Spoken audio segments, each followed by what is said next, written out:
తండ్రి అయిన దేవుని యొక్క సమక్షంలో ఈరోజు వాక్యం పంచుకోవటానికి దేవుని ద్వారా ప్రేరేపించబడి నన్ను ఆహ్వానించిన పాస్టర్ గారికి మీకు అందరికీ నేను ధన్యవాదాలు తెలియజేస్తూ ఉన్నాను. ఈరోజు మనం ధ్యానం చేయబోయేటువంటి అంశం తోట రహస్యం. తోట రహస్యం. ఆ తోటలోని మర్మం ఉంది, తోటకి ఒక ధర్మం ఉంది. ఆ తోట రహస్యం ఏంటో మనం చూద్దాము. ఆదికాండము 2వ అధ్యాయము 8వ వచనం. తండ్రి అయిన దేవుడు ఏదెను తోటను వేసి ఆ తోటలో తాను చేసినటువంటి మనిషిని, నరుణ్ణి అక్కడ ఉంచాడు. అయితే ఇక్కడ మనం ఆలోచించవలసినటువంటి విషయం ఒకటి ఉంది. అదేమంటే, తండ్రి అయిన దేవుడు తనకు ఎదురు చెప్పినటువంటి అపవాదిని తన యొక్క రాజ్యంలో నుంచి బహిష్కరించాడు. అవునా కాదా? తండ్రి అయిన దేవుడు తనకు ఎదురు తిరిగినటువంటి అపవాదిని తన యొక్క రాజ్యంలో నుంచి ఆయన నెట్టివేశాడు. కారణం ఏంటంటే, తండ్రి అయిన దేవునికి కావలసినది మంచి, అపవాదికి కావలసినది ఏంటంటే చెడు. మరి అక్కడ నెట్టివేసిన తండ్రి అయిన దేవుడు ఏదైనా తోటలోకి ఎందుకు రానిచ్చాడు అనేది మన ముందు ఉన్న ప్రశ్న. అక్కడ పనికి రాలేదు కదా.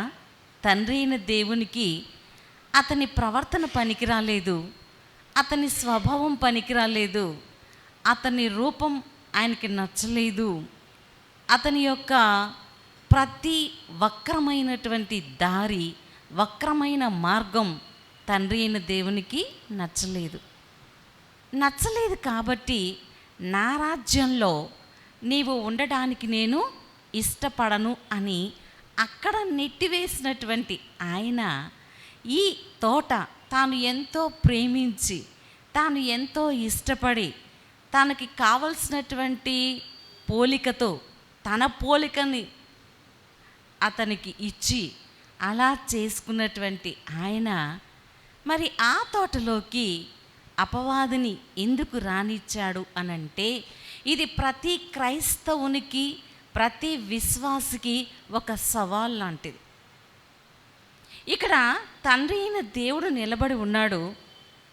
ఎదురుగా మంచి చెడు అనేటువంటి 2 దారులు ఉన్నాయి.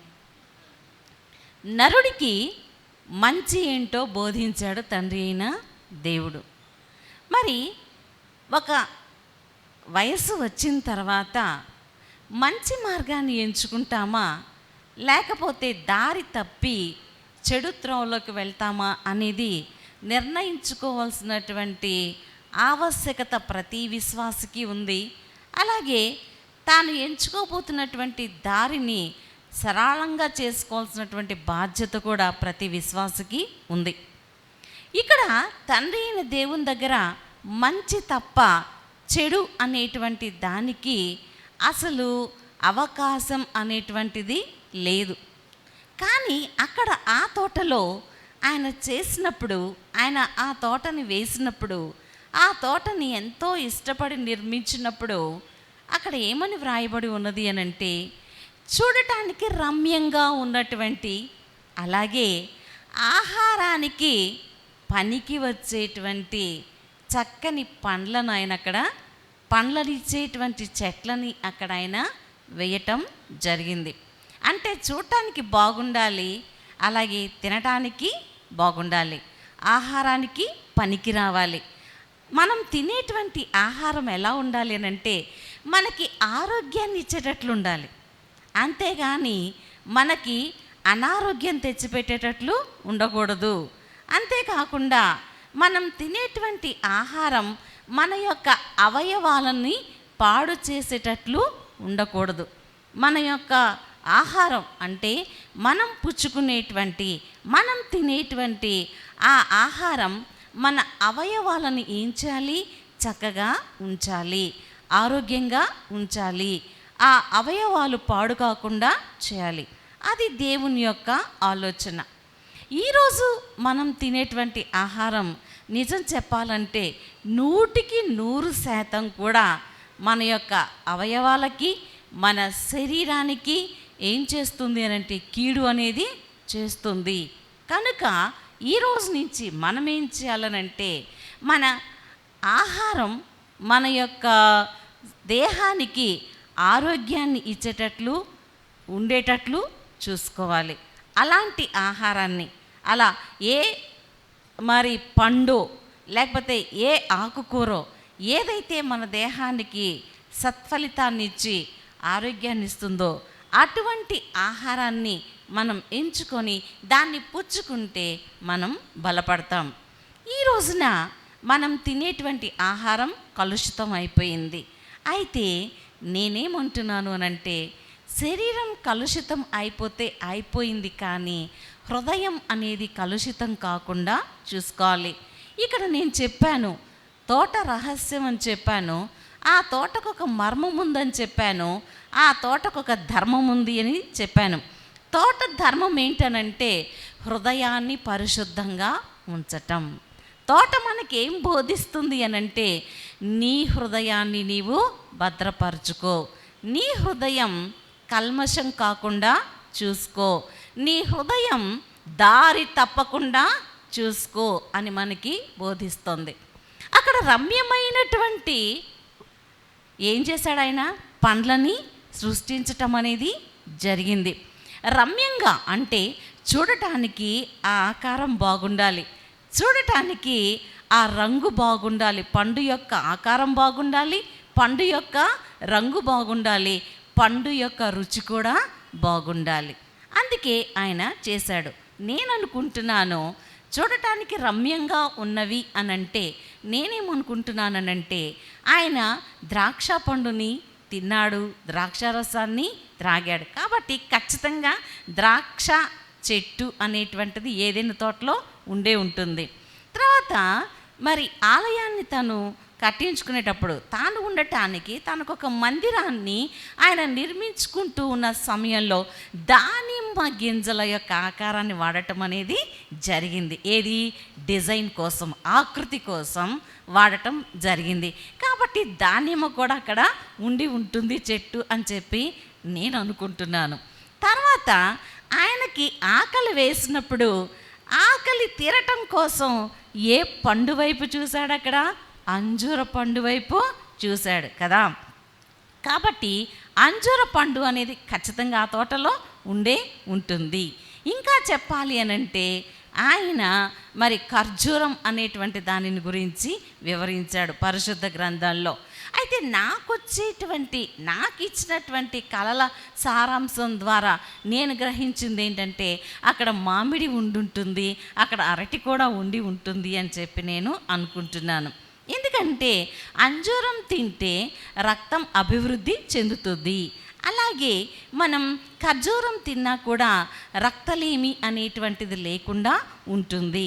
తర్వాత ఇంకా ద్రాక్ష గురించి ఆలోచిస్తే మనకి రక్తం అభివృద్ధి కోసం తీసుకుంటంలో మరి ప్రధానమైనటువంటి పాత్రని ఆ రసం అనేటువంటిది పోషిస్తూ ఉంటుంది. ఎప్పుడైతే రక్తం అభివృద్ధి చెందుతుందో మనకి శక్తి ధారాళంగా వస్తుంది. ఆ శక్తి దేనికోసం ఉపయోగించాలి అనంటే ఆయన చెప్పాడు.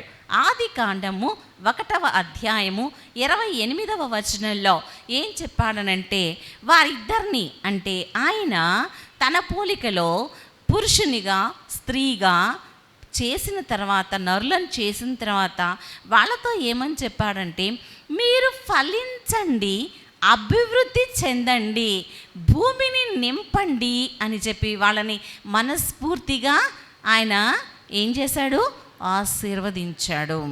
తన యొక్క తోటలోకి వాళ్ళని ముందు ఆహ్వానించాడు. ఆహ్వానించిన తర్వాత వాళ్ళని ఏం చేశాడండి, ఆశీర్వదించాడు. ఆహ్వాన పత్రికను తీసుకున్న వీళ్ళు ఆయన ఆహ్వానాన్ని పురస్కరించుకొని తోట లోపలికి వెళ్ళటమే కాకుండా ఆ తోటని భ్రష్టు పట్టించి ఆయన ఇచ్చినటువంటి ఆశీర్వాదాన్ని ఏం చేశారు? పోగొట్టుకున్నారు. నేడు ఈ తోట ఎవరికి అంకితమైంది, ఈ భూమి ఎవరికి అంకితమైంది అని అంటే దేవుని యొక్క విరోధికి అది అంకితం అయిపోయింది. అది ఎవరు చేశారు అనంటే ఆయన సృష్టించిన నరుడే ఆ పని చేశాడు. ఈరోజు మనము ఆయన ఏమంటున్నాడు? ఆహారానికి మంచిది అయినటువంటి ప్రతి పండుని మీరు స్వేచ్ఛగా భుజించవచ్చు అని చెప్పాడు. మనము ఆహారానికి పనికి వచ్చేటువంటి ప్రతి పండును కూడా తినాలి.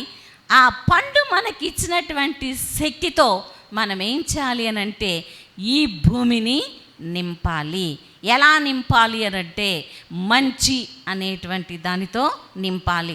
మంచి వినడం, మంచి చూడడం, మంచి మాట్లాడటం, మంచి వైపు నడవటం, అలాగే మంచి పనులు చేయటం అనేటువంటి విషయాల్లో మనం ఏం చేయాలి అనంటే భూమిని పండించాలి. దానికంటే ముందుగా మనం ఏం చేయాలంటే అభివృద్ధి చెందాలి. దేంట్లో అభివృద్ధి చెందాలి మనము అనంటే మన యొక్క ఆత్మీయ వరాలను పెంపొందించుకోవటంలో మనము అభివృద్ధి చెందాలి. ఆత్మవరాలు ఉన్నాయి, 9 వరాలు ఉన్నాయి. ఆ 9 వరాలు కైవసం చేసుకోవటం కోసం మనము ఈ భూమి మీద ప్రయాసపడాలి.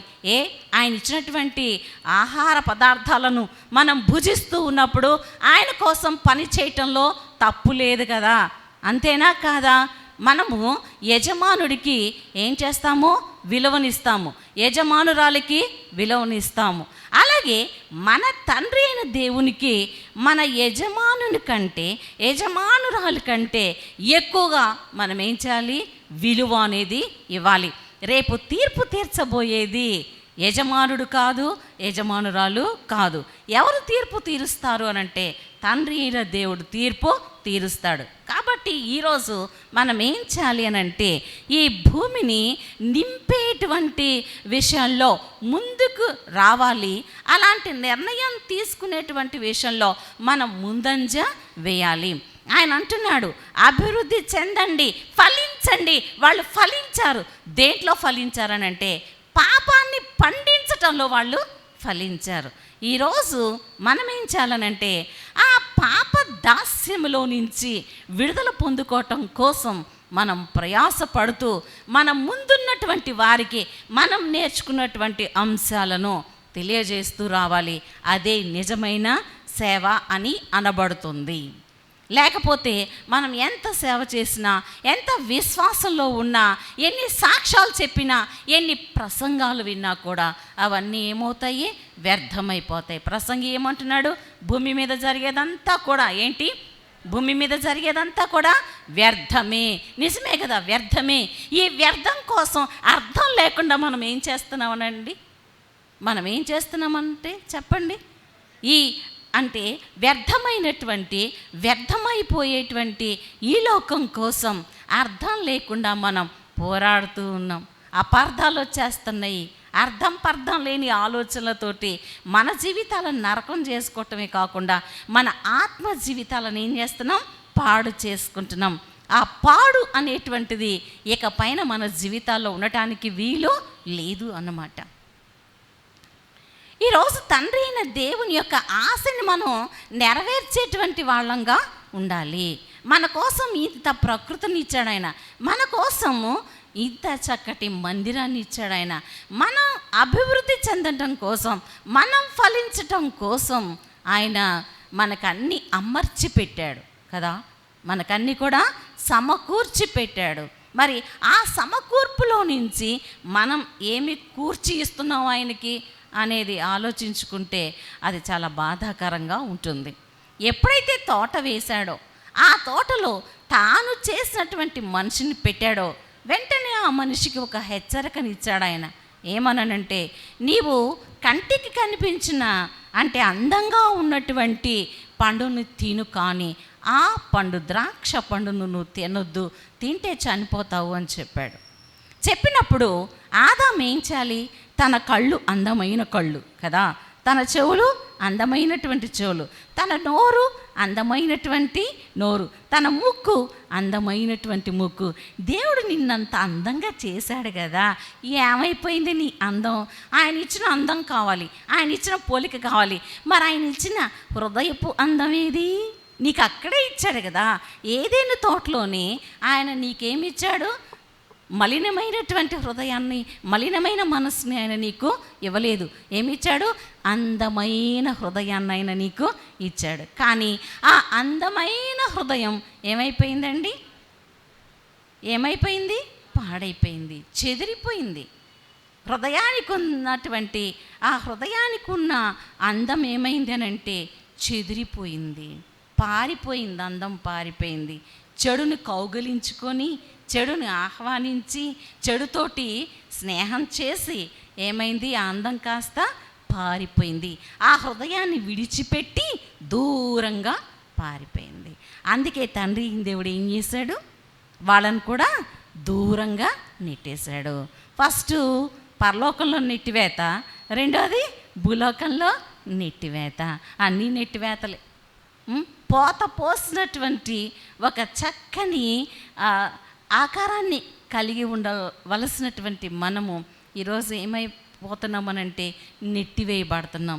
దేవుని యొక్క సన్నిధికి రాకుండా, దేవుని యొక్క సన్నిధిలో లేకుండా మనం నెట్టివేయబడుతున్నాం. అంటే దానికి కారణం ఎవరు? దేవుడా? కానే కాదు. మన స్వభావం, మన యొక్క ప్రవర్తన, మన యొక్క తీరుతెన్నులు, మన యొక్క బుద్ధి ఏదన్నా అనుకోవచ్చు. అక్కడ తండ్రి అయిన దేవుడు ఏం చేశాడు అనంటే ఆ తోటలో ఒక నదిని పారేటట్లుగా చేశాడు. తూర్పు, పడమర, ఉత్తరం మరియు దక్షిణం. తూర్పు అనేది ఎదురుగా ఉంటుంది, అవునా? సూర్యుడు ఎటువైపున వస్తాడు? తూర్పున ఉదయిస్తాడు కదా. తూర్పు అంటే సూర్యుడు ఎవరో కాదు, తండ్రి అయిన దేవుడు తన అగ్నిని కొంతవరకు, కొంచెం చిన్నదన్నమాట, దాంట్లో అంటే సూర్యునిలో పెట్టి ఆయన ఏం చేశాడు? ఆకాశంలో అట్లా పెట్టాడు. ఆ సూర్యుని పని ఏంటనంటే మనకు వెలుగుని ఇవ్వటం. సూర్యుని పని ఏంటి? మనకు వెలుగుని ఇవ్వటం. సూర్యుడు లేకపోతే ఏమవుతుంది? మొత్తం కూడా చీకటి అయిపోతుంది. ఆయన మొదట చేసిందే దేనిని చేశాడు? వెలుగుని చేశాడు. ఎందుకంటే పరలోకంలోనే వెలుగు చీకట్ల తారతమ్యం అనేది వెల్లివిరిసింది అక్కడ కదా. వెలుగులో వెల్లివిరిసిందని చెప్పుకోవాలి. అందుకే ఆయన ఏం చేశాడంటే ఇద్దరికి పొంతన కుదరదు. వెలుగుకి చీకటికి పొంతన అనేది ఏనాటికి కుదరదు. వెలుగుంటే చీకటి ఉండదు, చీకటి ఉంటే వెలుగు అనేది అక్కడ ఉండదు, రెండిటికి పడదు.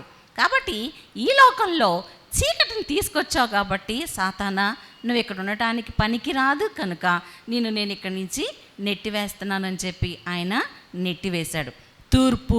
తూర్పు అనేది ఏంటంటే తండ్రి అయిన దేవుని స్థలం అనుకోవాలి. ఎందుకంటే ఆయన ఏం చేశాడు? అక్కడ తూర్పున సూర్యుడిని పెట్టాడు. ఆ సూర్యునిలో కొంచెం కొద్దిపాటి అగ్నిని అలా పెట్టి, అగ్ని ఏం చేస్తుంది? మండుతూ ఉంటుంది కదా. ఆ అగ్నికి, ఆ గోళానికి సూర్యుడు అనే నామకరణం ఆయన చేసి తూర్పున పెట్టడం అనేది జరిగింది. ఒక రకంగా అతికిచ్చాడు అనుకోండి. అంటే ఈ చిన్న కొద్దిపాటి అగ్నికే మాడి మసైపోతున్న మనం నరకాన్ని తలుచుకుంటే అగ్నిగుండం కదా. అగ్ని ఆరదు, పురుగు చావదు. ఊహించుకుంటేనే నాకు దడొచ్చేస్తుంది, వెన్నులో నుంచి దడొస్తుంది. అందుకే తప్పు చేయాలనంటే వెనకడుగే పడుతుంది కానీ ముందుకడుగు పడదుగాక పడదు. ముందడుగు వెయ్యాలి అనంటే ఏం గుర్తుకొస్తుంది? అక్కడ మండుచున్న అగ్నిగుండం గుర్తుకొస్తుంది. తూర్పు అంటే దేవుని యొక్క సింహాసనం ఎటువైపు ఉంది? తూర్పు దిక్కున ఉన్నది. దేవుని యొక్క సింహాసనం, దేవుని యొక్క స్థానం, దేవుని యొక్క ముఖ దర్శనం ఎక్కడుంది? తూర్పున ఉంది. నేను అనటానికి కారణాలు కూడా ఉన్నాయి. మత్తయి 17లో ఏమనుంది అనంటే ఆయన ముఖము సూర్యుని వలె ప్రకాశించెను.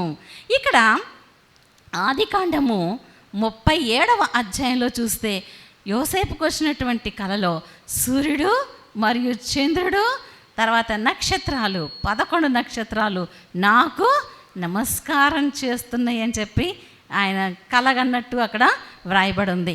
ఇంకా ప్రకటన 1లో చూస్తే అక్కడ కూడా సూర్యుని వలె ఆయన ముఖము ప్రకాశించెను అనుంది. కాబట్టి మన ముఖ దర్శనం ఎక్కడ? సూర్యుని స్థానంలో ఉన్న తండ్రి వైపుకు ఉండాలి. పడమర అంటారా? పడమర దేని గుర్తు? అస్తమయం. అది ఒక మనిషి అస్తమయం కావచ్చు, లేకపోతే మనలో ఉదయించిన పాపపు అస్తమయం కావచ్చు, మనలో దేవునికి నచ్చని అంశాలు అస్తమయం కావచ్చు.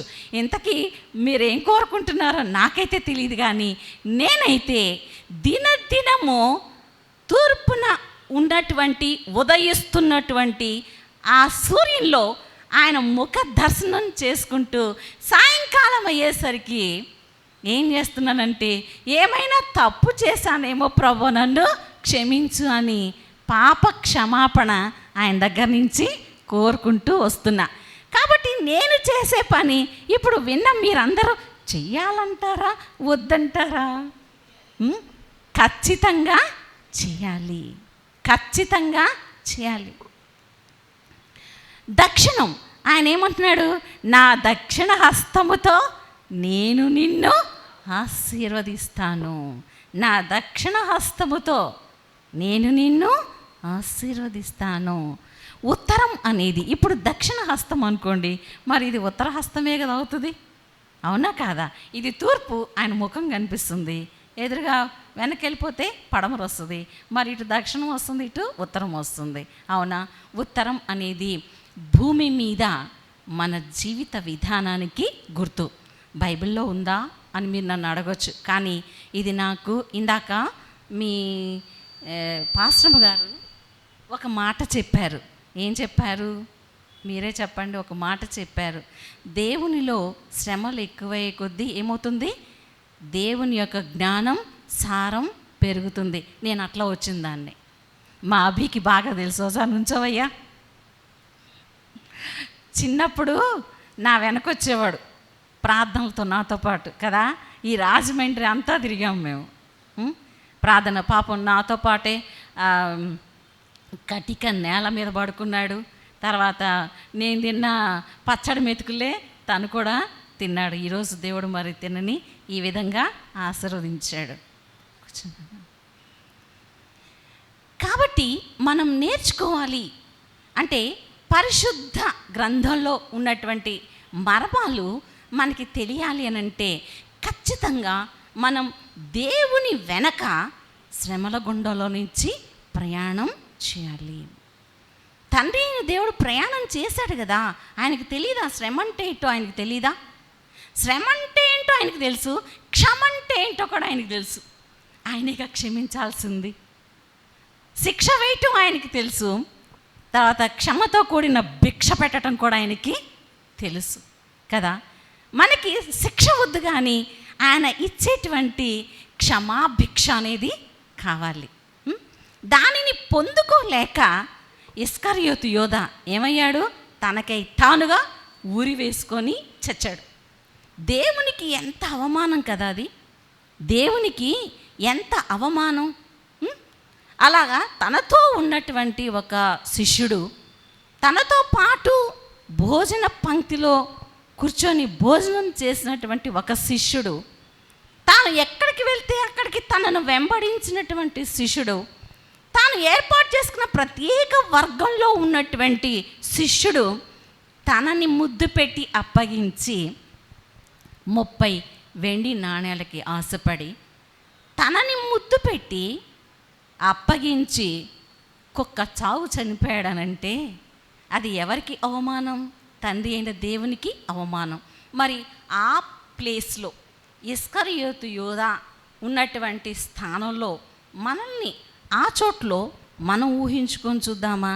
మనం ఆడే అబద్ధం ఆయనకు అవమానం, మనం చూసేటువంటి మోహపు చూపు ఆయనకి అవమానం, మనం వినేటువంటి చెడ్డ మాటలు ఆయనకి అవమానం, మనం మాట్లాడేటువంటి చెడ్డ మాటలు మరి ఆయనకు అవమానం, వినేటువంటి చెడ్డ మాటలు ఆయనకు అవమానం, వెళ్ళేటువంటి దారి చెడ్డ దారి ఆయనకి అవమానం. తర్వాత మరి చేసేటువంటి చెడ్డ పనులు ఆయనకి అవమానం. అందుకే కదా కీర్తనలు 1లో ఆయన ఏమన్నాడు? దుష్టుల ఆలోచన చొప్పున నడవక, పాపుల మార్గమున నిలవక, అపహాసకులు కూర్చుండు చోటున కూర్చుండక, దివారాత్రములు ధర్మశాస్త్రమును ధ్యానించువాడు ధన్యుడు. మీరంతా, నేను, మనమంతా ధన్యులం అని అనుకోవచ్చా? మీరే చెప్పాలి. నేనైతే ధన్యురాలే, మీ పాస్టర్ గారు కూడా ధన్యురాలే, వాళ్ళు కూడా ధన్యులే. ఎందుకంటే తెల్లవారుజాము మొదలుకొని నడిరేయి వరకు ప్రార్థన చేస్తూనే ఉంటారు. సంఘక్షేమం గురించి వాళ్ళు ఆలోచన చేస్తూ తపన పడుతూ ఉంటారు. అట్టి కాపరి దొరకటం మనకి చాలా అదృష్టం. సంఘ కాపరి సంఘాన్ని పోషించాలి. అందుకే మార్కు సువార్త 1లో పిలిచాడు యేసయ్య. ఎవరిని? తన సేవ చేయటం కోసం అని చెప్పి పేతుర్ని పిలిచాడు, వాళ్ళ బ్రదర్ని కూడా పిలిచాడు. వాళ్ళు అప్పుడు ఏం చేస్తున్నారు? తండ్రి అయిన దేవుడు పిలిచినప్పుడు వాళ్ళు ఏం చేస్తున్నారు? వలలు కడుక్కుంటూ ఉన్నారు. అంటే కష్టజీవి యేసయ్య మనసుని దోచుకుంటుంది. అంతేనా? కష్టజీవులు తండ్రి అయిన దేవుని మనసుని ఎప్పటికీ అంతే. చీమ కష్టజీవి, పాపం చీమకు ఆత్మ లేదు, లేకపోతే యేసయ్య మనసుని ఎప్పుడో దోచేసుకునేది. మనం ఆయన మీద ప్రేమని దాచుకోకూడదు, వ్యక్తం చేయాలి. మన శ్రమని మనం దోచుకోకూడదు. ఆయన కోసం ధారపోయాలి. ధారాళంగా ధారపోత అనేది ఉండాలి. కొండపోతగా వరాలు కృమ్మరిస్తూ ఉంటే, ధారపోతగా ధారాళంగా మన యొక్క శక్తిని ఆయన పనుల కోసం వినియోగించటంలో తప్పేముంది? ఎంత ఆనందమో తెలుసా? ఎంత ఆప్యాయంగా ఉంటాడు ఆయన. పలకరింపే ఆప్యాయంగా ఉంటుంది. ఆయన ముఖం చూస్తుంటే నేను అట్లాగే కూర్చుని పోతాను. ఎంత బాగున్నావు యేసయ్య. చూసా నేను ఆయనని, నా కళ్ళారా నేను చాలాసార్లు చూసా. ఇందాక కూడా వస్తుంటే కారులో కూర్చున్నాడు ఆయన. నేను మా డ్రైవర్లు ఇద్దరికి చెప్పాను, యేసయ్య కూర్చున్నాడు ఇక్కడ. అమ్మో, వాళ్ళిద్దరికి భయం. ఒక డ్రైవర్ ఫాస్టింగ్ ఉంటున్నాడు, ఇంకో డ్రైవర్ కొంచెం ఉంటాడు, కానీ పాపం తను కొద్దిగా హెల్త్ బాగుండక కొద్దిగా డౌన్ అవుతున్నాడు. మన చుట్టూ మంచి ఉంటే మంచి వాళ్ళు మన దగ్గరికి ఎవరు పిలవకుండానే వచ్చేస్తూ ఉంటారు. ఇప్పుడు పేతుని పిలిచాడు ఆయన, వెంటనే ఇచ్చాడా? రా వచ్చి నా సేవ చేయి అన్నాడా? ఎక్కడన్నాడు? యోహాను సువార్త 21లో ఆయన, అబ్బయ్యా ఈ పాత్ర నాకు నచ్చింది, ఈ కొండను నేను చేసుకున్నాను. ఏమన్నా అతుకులు ఉన్నాయా? ఉన్నాయి. కొండ చేయటానికి మొదలుపెట్టినప్పుడు ఆ కొండ ఎట్టాంటి కొండ? పేతురు కొండ అనంటే ఒట్టి కుండకి అందం ఎప్పుడు రాదు, దాంట్లో నీళ్లుంటేనే అందం. నిజంగా ఆలోచించండి. మన చుట్టూనే పెట్టాడు అండి ఆయన మర్మాలు, మన చుట్టూతోనే పెట్టాడండి ఆయన మర్మాలు. కుమ్మరి చేసేటువంటి కుండ. ఆయన ఏమంటున్నాడు? కుమ్మరి జగతుత్పత్తిదారి, జికటమన్నైన నా వంక చల్లగా చూడుమయ్యా అని చెప్పేసి అంటున్నాడా లేదా? ఆ కొండను చేస్తే నల్ల మట్టితో లేకపోతే ఎర్ర మట్టితో. మట్టిలో నుంచే వచ్చాం కదా, ఏ మట్టి అయితే ఏమైంది? మట్టిలో నుంచే కదా మనం వచ్చాం. ఎర్ర మట్టి అయితే ఏమైంది, నల్ల మట్టి అయితే ఏమైంది? కాకపోతే అక్కడక్కడ కొన్ని తెల్ల మట్టలు కనిపిస్తున్నాయి, ఏమనుకోకండి. అర్థమైందా నేను అన్నదానికి? అర్థమైందా? తెల్ల మట్టి కనిపిస్తుంది అక్కడక్కడ, అంటే తెల్లగున్న వాళ్ళు అని అర్థం. ఏమనుకోబాకండి, ఇటుకోబాకండి నన్ను. ఏ మట్టి అయితే ఏమైంది కదా, మట్టితో చేశాడు ఆయన. కొండను చేసినప్పుడు బాగానే ఉంది, కానీ ఆ కొండకు అక్కడక్కడ అతుకులు వేయాల్సి వచ్చింది. కోపం అనేటువంటి ఒక అతుకు పడింది అక్కడ, దాన్ని సరి చేయాల్సి వచ్చింది కదా. ఆ అతుకుల కొండ, అసలు ఆ కొండ చేయటమే అతుకులతో చేయబడింది కదా. పేతురు కుండ అనుకోండి, మరి ఆయన చేతిలో కుండలమే కదా మనం. పేతురు ఒక కుండ అనుకోండి, ఆ కుండ ఆయన చేతిలో పడేటప్పటికే ఎట్లా ఉంది? అతుకులతో ఉంది ఆ కుండ. ఎట్లాగో చెప్పమంటారా? కోపం అనేటువంటి ఒక అతుకుంది అక్కడ, అవునా? తర్వాత అదేంటి, బొంకటం అనేటువంటి ఒక అతుకుపడింది అక్కడ. తర్వాత తొందరపాటు అనేటువంటి ఒక అతుకు పడింది అక్కడ. తర్వాత అబద్ధం అనేటువంటి ఒక అతుకు పడింది. ఈ అతుకుల సంగతి పక్కన పెడదాం. ప్రధానమైన పడకూడని అతుకు ఒకటి ఉంది అక్కడ, అల్ప విశ్వాసం అనేటువంటి అతుకు కదా. ఆ కుండని ఆయన అతుకులు లేకుండా, మాసికలు లేకుండా చేయటం కోసం చాలా సమయం తీసుకున్నాడు. ఎప్పుడైతే అమ్మయ్యా అతుకులన్నీ సరిచేశాను అనుకున్నాడో, వెంటనే ఏమంటున్నాడు యోహాను సువార్త 21లో, నా గొర్రెలు మేపుము, నా గొర్రెలు మేపుము, నా గొర్రెల్ని కాయము అని చెప్పన్నాడు. పేతురుకి అన్ని అతుకులు ఉన్నాయి అని అంటే మన జీవితానికి ఎన్ని అతుకులు ఉంటాయో చూడండి. మన కుండలు ఎట్లాంటి కుండలో కదా. ఓటి కుండ కాస్త ఇప్పుడేమైంది, కుమ్మరి వాని చేతిలో పడి గట్టి కుండగా మారిపోయింది. జీవితాలను నడిపించేటువంటి కుండగా మారిపోయింది. ఇంకా డీప్గా చెప్తున్నాను చూడండి. ఆ కుండలో మనం ఏం చేస్తాం, మంచినీళ్ళు పోసుకుంటాం కదా, అవునా కదా. బా ఎంత చల్లగా ఉన్నాయో తాగటానికి నీళ్ళు. అసలే వస్తుందండి వేసవి కాలం. దానికోసం ఏం చేయాలి, ఎర్ర కుండలు, నల్ల కుండలు, మట్టి కుండలు సిద్ధము చేసుకోవాలి. ఆ కుండలో ఏం పోస్తాము, నీళ్లు పోస్తాము, తాగుతాము. కుండలో నుంచి నీళ్లు తీసుకొని తాగుతాము. నీరు పరిశుద్ధాత్మ తండ్రికి సూచన. ఇప్పుడు ఒట్టి కుండగా వచ్చినటువంటి పేతురు యొక్క జీవితం ఎలా మారిపోయింది, పరిశుద్ధాత్మ చేత నింపబడిన కుండగా మారిపోయి నేటికి కూడా అనేక మంది జీవితాలని దేవుని వైపు నడిపిస్తూ ఉంది.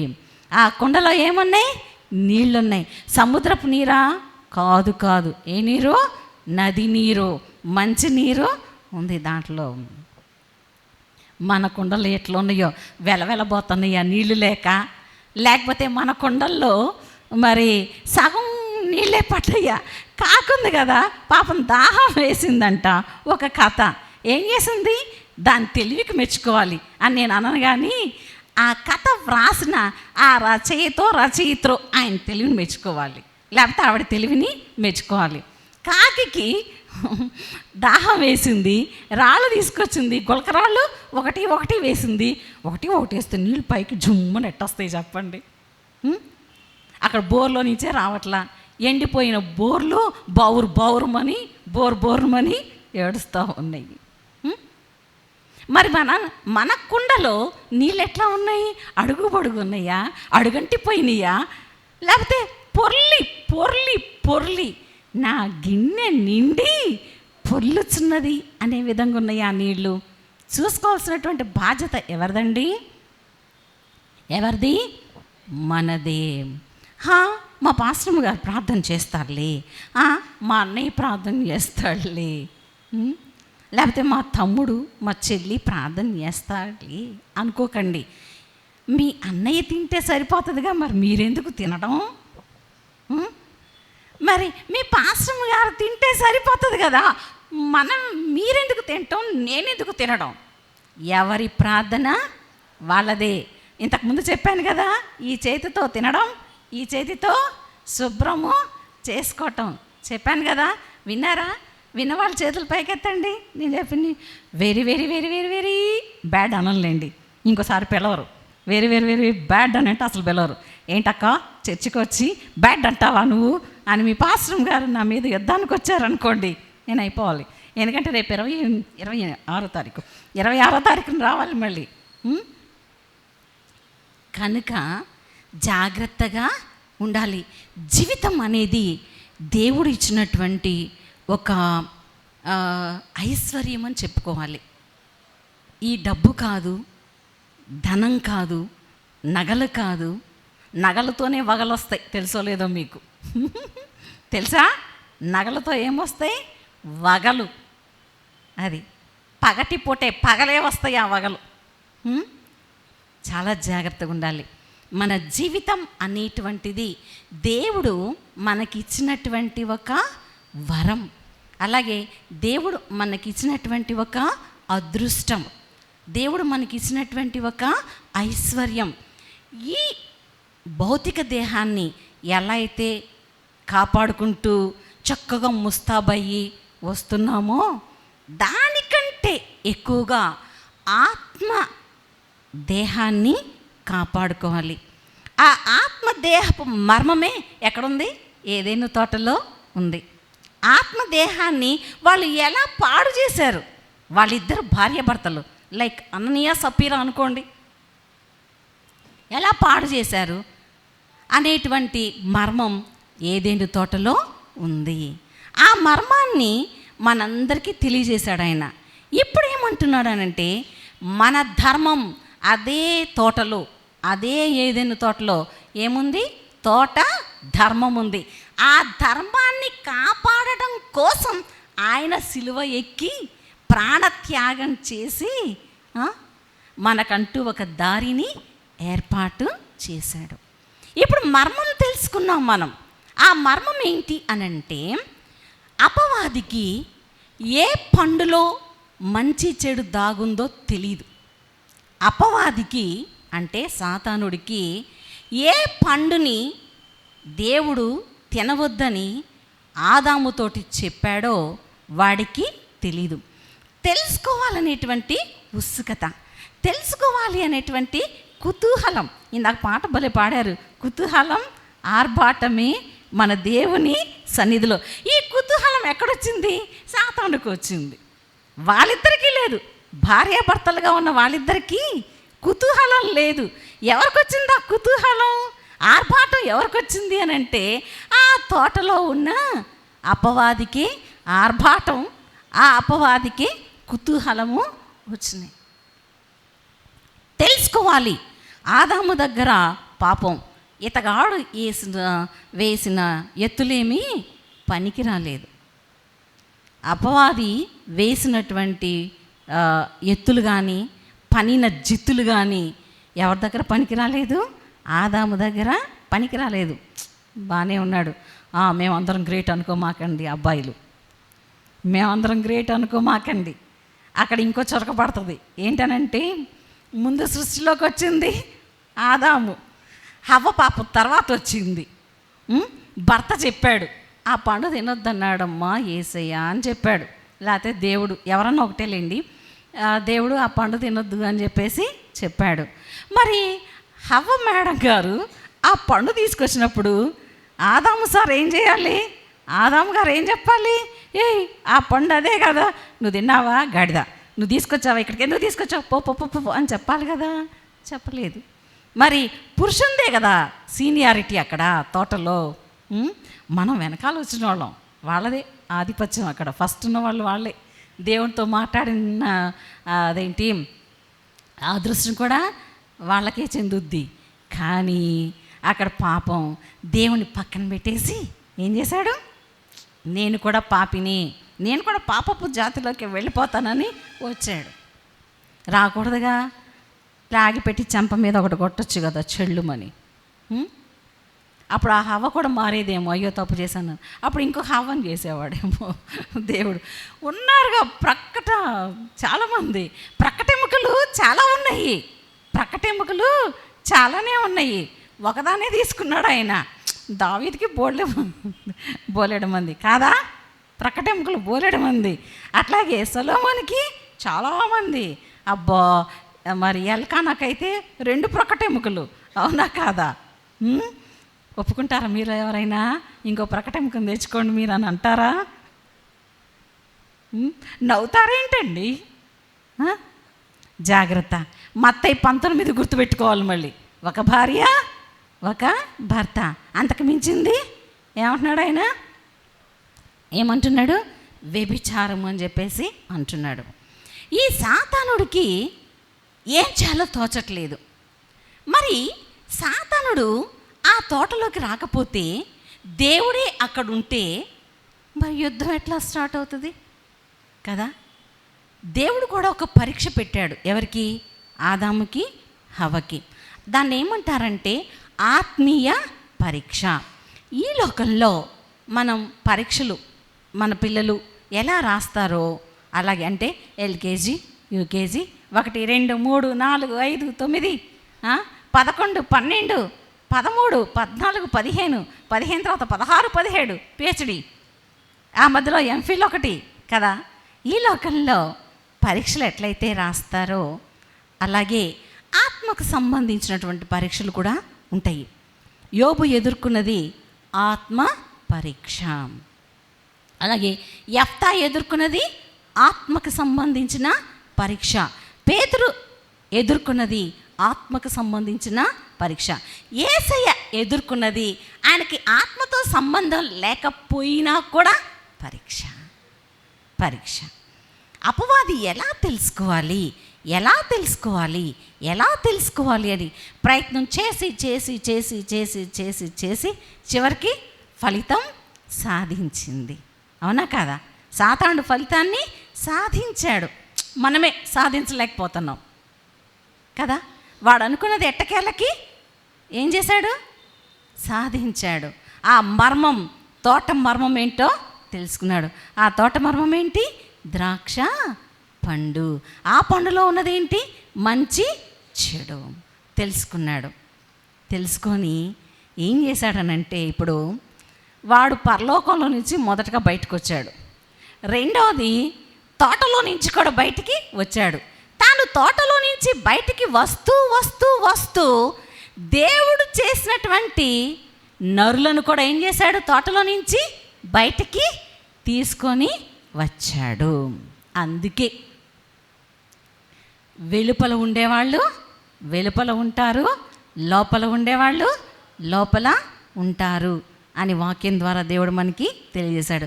లూకా సువార్త 15వ అధ్యాయం 11వ వచనం నుంచి మొదలవుతుంది.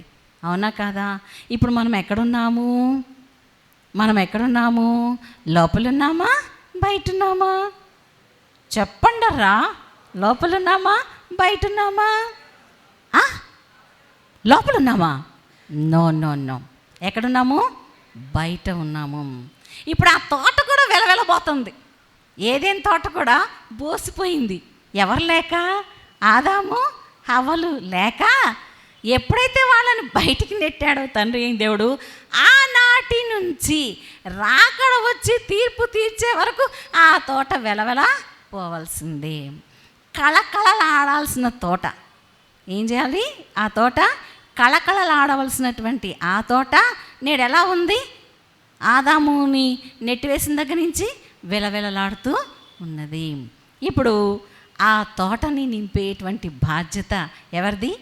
మనందరిది అని నేను అనను, కానీ మన యొక్క హృదయాలది అని మాత్రమే నేను అంటాను. హృదయంలో ఆయన ఉన్నాడు, కానీ దేహం ఎక్కడుంది?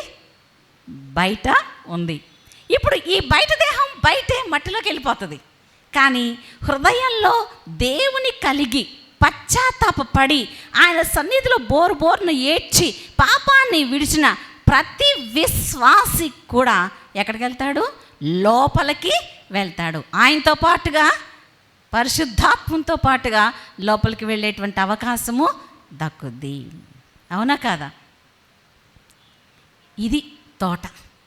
ఈరోజు మనం యేసయ్యని మనసులో పెట్టుకొని ఉంటే ఖచ్చితంగా ఆయనతో పాటుగా రాకడ సమయంలో లోపలికి వెళ్ళిపోతాము. ఎందుకంటే ఆయన మనకి ఒక మార్గాన్ని కూడా ఇచ్చాడు. సిలువ అనేటువంటి దారిని ఆయన ఏర్పాటు చేశాడు. ఆ దారిని ఉపయోగించుకుంటే ఏదైనా తోటలోకి వెళ్తాం. ప్రకటన 22, ప్రతి నెల ఒక కాపు. ఆ కాపు దేనికి? మనుషులను స్వస్థత పరచటానికి. ఎందుకంటే ఇక్కడ బాగా లొట్టలు వేసుకుంటా బొగలాడించుకుంటా తిని వెళ్తాం కదా, ఆలోచనలతో. మంచి చెడుల్లో పెరిగి వెళ్తున్నాం మనం అక్కడికి. మంచి చెడుల్లో పుట్టి మంచి చెడుల మధ్య పెరిగి చెడుని వదిలించుకొని మంచితో మనం అక్కడికి వెళ్తున్నాం. ఒకవేళ పిచ్చి ఆలోచన వస్తే అక్కడ అందుకే ఆ ఆకులు ఇప్పుడు వెలవెలబోతున్నటువంటి ఈ ఏదేను తోట రేపటి దినాన ఇప్పుడు మన మధ్య ఉన్నది ఎవరు? పరిశుద్ధాత్మ తండ్రి ఏలుబడిలో మనము ఉన్నాము. అపోస్తలులు 1. పరిశుద్ధాత్మ తండ్రి యొక్క ఏలుబడిలో ఉన్నాము. రాకడ వచ్చే వరకు, యేసయ్య వచ్చే వరకు ఆయన ఇక్కడే ఉంటారు. ఈతో పాటుగా మనం వెళ్ళాలి అని అంటే ఇప్పుడు మన హృదయంలో తండ్రి అయిన దేవుని దాచుకుని మన జీవితాన్ని చక్కదిద్దుకుని ఆయనకి నచ్చినట్లు నడిచినట్లయితే ఏం జరుగుతుంది? రేపటి దినాన ఏదైనా తోటలోకి వెళ్ళి కళకళలాడేటట్లు చేయగలం వాటిని. సో ఏదైనా తోట ఎవరి కోసం? విశ్వాసుల కోసం. అవిశ్వాసుల కోసం కానే కాదు. సాతాండు ఫలించాడు. ఇప్పుడు కూడా సాతాండు ఈ భూమి మీద ఫలిస్తూ ఉన్నాడు, చెడులో ఫలిస్తూ ఉన్నాడు.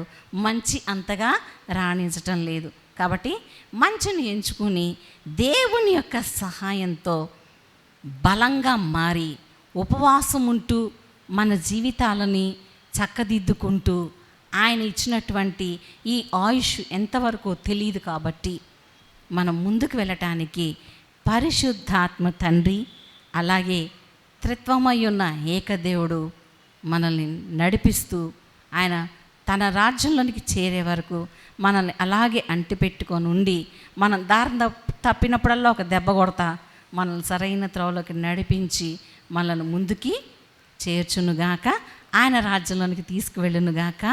ఆమేన్. ఓ చిన్న పాట పాడి ముగిస్తాను, ఓకేనా?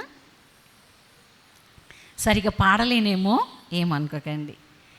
ఏదైనా తోటలో దేవుని నీడలో ఉన్నారు ఓ జంట నాడు, ఉన్నారు ఓ జంట ఆనాడు. ఏదైనా తోటలో దేవుని నీడలో ఉన్నారు ఓ జంట ఆనాడు, ఉన్నారు ఓ జంట ఆనాడు. చెప్పాడు దేవుడు ఒక పండు తినవద్దని, అయినా తిన్నారు వారు ఆ పండును. చెప్పాడు దేవుడు ఒక పండు తినవద్దని, అయినా తిన్నారు వారు ఆ పండును. తప్పు తెలిసి ఏడ్చినా ఏడ్చినా ఏడ్చినా, తప్పు తెలిసి ఏడ్చినా ఉపయోగం లేకుండా పోయింది. ఏదైనా తోటలో దేవుని నీడలో ఉన్నారు ఓ జంట ఆనాడు, ఉన్నారు ఓ జంట ఆనాడు. అన్నాడు దేవుడు తన మాట వినలేదని, అయినా చెప్పాడు తోట విడిచి పొమ్మని. అన్నాడు దేవుడు తన మాట వినలేదని, అయినా చెప్పాడు తోట విడిచి పొమ్మని. తప్పు తెలిసి ఏడ్చినా ఏడ్చినా ఏడ్చినా, తోట నుండి నెట్టినా నెట్టినా నెట్టినా, తోట నుండి నెట్టినా నెట్టినా నెట్టినా, కనికరమే చూపించి పంపాడు కదా. చర్మపు చొక్కాయలు చేయించి తొడిగించి పంపించాడు. ఏమనుకోకండి, బాగా చెమట పట్టేస్తుంది. 3ంటికి లేచా, వంట చేసి పెట్టి బయలుదేరి వచ్చా గుంటూరు నుంచి ఇక్కడికి. సో ఈరోజు ఇంకొక చిన్న వచనం మార్చి పాడి ముగిస్తాను. ఏదైనా తోటలో దేవుని నీడలో ఉన్నారు ఈ గుంపు ఈనాడు, ఉన్నాము మన గుంపు, అంతేనా? ఉన్నాము మన గుంపు ఈనాడు. ఇక్కడ పాడాను కదా, అక్కడ రికార్డ్ అయింది. సో ఏ ఒక్కరు తప్పిపోయినా ఎవరికి పడుతుందో వాళ్ళే చూసుకోవాలి. మనమందరం కూడాను దేవుని సన్నిధిలో ఎదిగి ఆటుపోట్లను తప్పించుకుంటూ, ఆయన శక్తితో, ఆయన బలంతో మన యొక్క ఆత్మని అభివృద్ధి చేసుకుంటూ, ఆయన ఇచ్చిన ఆహారం పుచ్చుకొని బలపడుతూ, ఆయన కోసం పనిచేస్తూ, ఆయన రాజ్యానికి మనతో పాటు అనేక మందిని తీసుకువెళ్ళేటువంటి ఆ యొక్క ధన్యత తండ్రి అయిన దేవుడు మనకు దయచేయనుగాక. ఆమేన్. మరొకసారి నన్ను ఆహ్వానించిన పాస్టర్ గారికి, తోటి సేవకులకు, మా బొడ్డోళ్ళిద్దరికీ, వాక్యాన్ని విన్న మీకు, అభికి కూడా, నన్ను మర్చిపోయిందక్క అంటాడు అందుకని అభికి కూడా మరొకసారి నా యొక్క కృతజ్ఞతలు తెలియజేస్తూ ముగిస్తున్నాను. Thank you once again. God bless you. చక్కని వాక్యం దైవజనురాలకు వందనాలు తెలియజేస్తున్నాను. గట్టిగా చప్పట్లు కొట్టి దేవుని యొక్క నామాన్ని మహింపరదమ్మా. హల్లెలూయా, హల్లెలూయా. దేవుని